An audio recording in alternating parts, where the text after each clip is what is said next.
نبی اکرم صلی اللہ علیہ وسلم کو پوری عمر میں 4 مرتبہ شق صدر کا واقعہ پیش آیا۔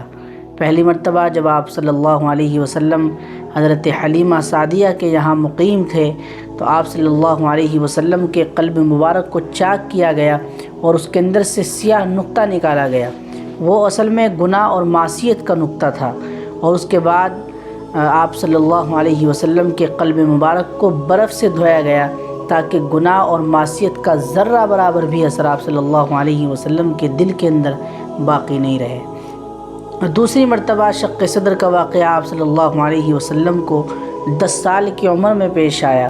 جب آپ کی عمر 10 سال تھی تو آپ کے قلب مبارک کو چاک کیا گیا۔ اس کے اندر حکمت یہ تھی کہ آپ کے قلب مبارک سے مادہ لہو و لعب کو نکالا جائے، اس سے آپ صلی اللہ علیہ وسلم کے دل کو صاف کیا جائے، کیونکہ لہو و لعب یہ اللہ تبارک و تعالیٰ سے دوری کا سبب بن جاتا ہے۔ تیسری مرتبہ آپ صلی اللہ علیہ وسلم کو شق صدر کا واقعہ بعثت کے وقت پیش آیا۔